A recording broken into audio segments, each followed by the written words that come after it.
You can meditate for hours on end, have crystals in every corner of your house, be able to recite the Bhagavad Gita, the Metu Netter, Odus, Bible verses, the Quran. You can do all of those things. You can know the mudras and the asanas, chakras, and all of those things. But at the end of the day, are you really spiritual? Is that what being spiritual is? Nowadays, the new age trend, and I call it a trend on purpose, it's trendy to be spiritual. But at the end of the day, how's your spirit and how's your soul? So today, what I want to talk about, real talk, are you really spiritual? And what does that even mean?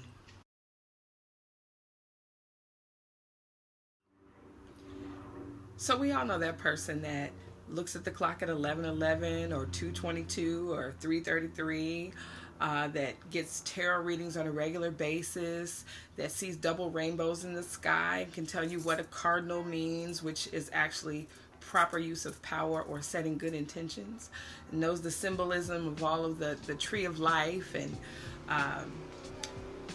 gets in the car at the exact time, their deceased parents' favorite song is playing, so that's a message from spirit. And there are a lot of people that these things are really true, but there are a lot of people that that's what their vision of spirituality is, or their vision of what being spiritual or conscious or woke is.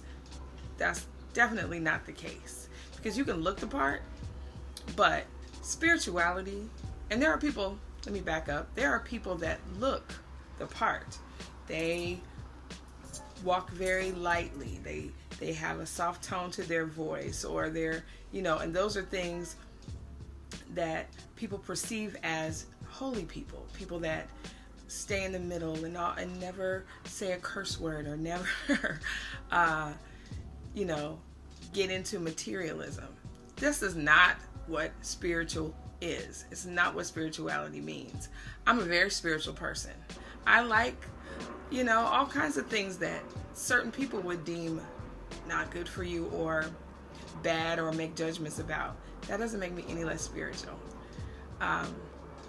Spirituality, really, bottom line, at the end of the day, is all about connecting with your inner self, connecting with what some would call spirit, connecting with your soul, being able to hear that little voice in your head that says, that's giving you guidance from the other side, if that's what you believe, but giving you guidance from your higher self that's telling you what's good for you. Not good because society says it's good, or bad because society says it's bad, but what's good and what sits good in your soul and your spirit. So I'm going on a bit of a tangent today, but what spirituality is being able to be in touch with your intuition, being able to be in touch with your inner self, to hear the voices, the quiet voices inside you that's giving you guidance. And also, the most important thing about being spiritual, what spirituality really means, is serving. As a priest in the Yoruba tradition, I made a vow to myself and to spirit to serve, to take care of people. That's why I do these videos. That's why I do what I do. That's why I coach people and give guidance and give love to people that obviously need it. Is to help humanity, to help all of us spiritual beings walking around with this human body and having this human experience, to be able to feel and experience universal love. That's my goal in life. So that's why you have Self-Love with Omi. I'm here to teach you how to be more spiritual and how to get in touch with your inner self and love yourself the way no one else can. In my opinion, and in my experiences and what I know to be true, there's 6 main ways that you can become more spiritual and get more in touch with your inner self, your spiritual self, your higher self, what have you. There's 6 things that you can do that will help you get started. 1, meditation. Quiet your mind, being able to relax your body, sit in the stillness so that you can hear your own inner voice. If you do 5 minutes of meditation, just quiet stillness, focusing on your breath a day, you will notice a change in your body, a change in how you feel. You'll be more relaxed. So meditation is 1. 2, find some books that resonate with you on spirit. There's 5 books that I listed that I read pretty regularly. I like Deepak Chopra. I like Eckhart Tolle. I love Iyanla Van Zandt, and some of the other people that I've read, spiritual books about. So get some spiritual reading books. Practice gratitude.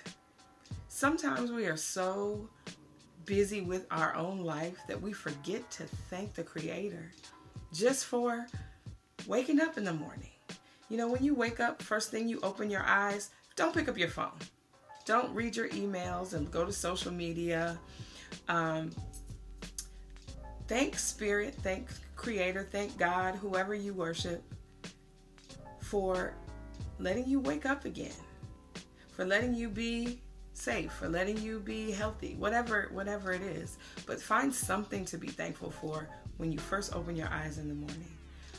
Gratitude, when you're thankful, good things flow to you. When you show gratitude, when you show how grateful you are for the little things in your life, just being able to eat a good piece of chocolate or sip some good wine or whatever it is, go swimming in the lake, in the ocean. Be thankful for the little things, and bigger things will come to you. That brings me to my next point. Spend some time in nature. I live in a city, but I love to go to the park, to the beach, and take off my shoes and just connect with the earth, walk on the ground, see what that feels like. We're always wearing shoes in the house on synthetic materials. When's the last time you walked around in the grass barefoot? I do it all the time, just because I want to stay connected to the earth and grounded. Or find some woods to walk through. Look at the bugs in the grass. Notice the clouds in the sky and the trees and the birds. All of those things are created by God.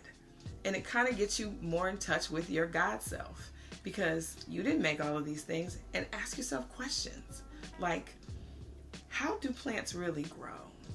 You put water, sun, dirt, nutrients, but how does it really grow? Think about things like simple, small things. It doesn't have to be big. That's being more spiritual. That's getting in touch with your spiritual self, because you may hear your own answers. And also be open to signs from the universe. My mother's favorite song was Wild Child by Bloodstone. And I don't think that's the name of the song. However, Wildflower, that's the name of the song.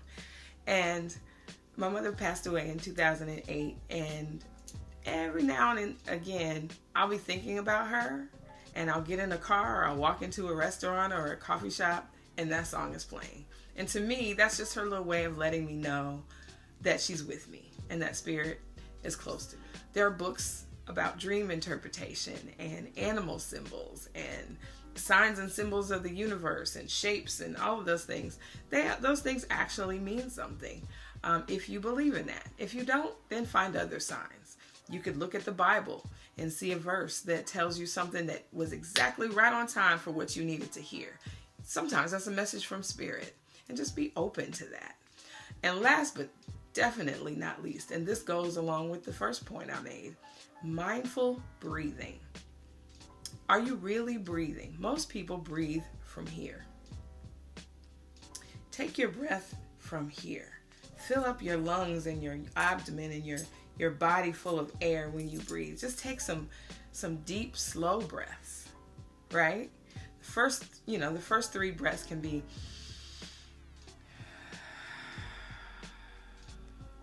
slow and gentle, but be mindful of how you feel when you're breathing that way, how your heart moves. I can make my heart slow down. If I've been walking uphill and I am out of breath because I'm over 40, I stop, I take a second, and I breathe. And I notice that my heart rate slows down. I notice that my blood circulates a little slower. So be mindful of your breath. Recognize when you're anxious, because when you're anxious, you usually breathe really shallow. That's shallow breaths. You want to breathe from your gut. You want to breathe from even lower than your gut. Pretend that the air is coming in from the ground into you and fill your body up with air. That's mindful breathing. Mindful breathing gets your circulation going, gets your blood moving, gets your oxygen flowing. So it's healthy. It's a really good thing for you. So again, just to wrap up, the 6 things that will help you get into a more spiritual space or deepen your spiritual life.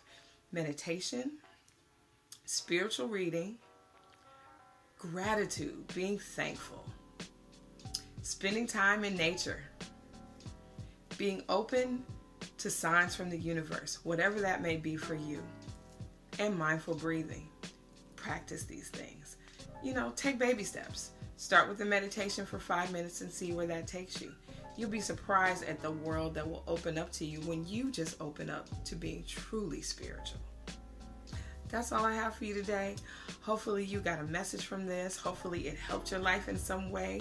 If it did, let me know. I need to know that you're there. I need to know that people are watching and appreciating or not so much appreciating. If you got an issue, say it. We can talk about it. It's not a problem. I'm really excited and glad that I'm on this self-love journey for myself, for the people watching, the people that it helps. But I need some interaction. I need to know that you're listening, because why am I doing this if I'm not interacting with the people? So leave me a message, leave me a note, go to my Facebook, go to Omi King on Facebook and leave me comments, post things on my page. I'm good with that. So hopefully I'll hear from you and have a good week. This is part 1 of the first video of this week. Part 2 is coming up later. Have a good week.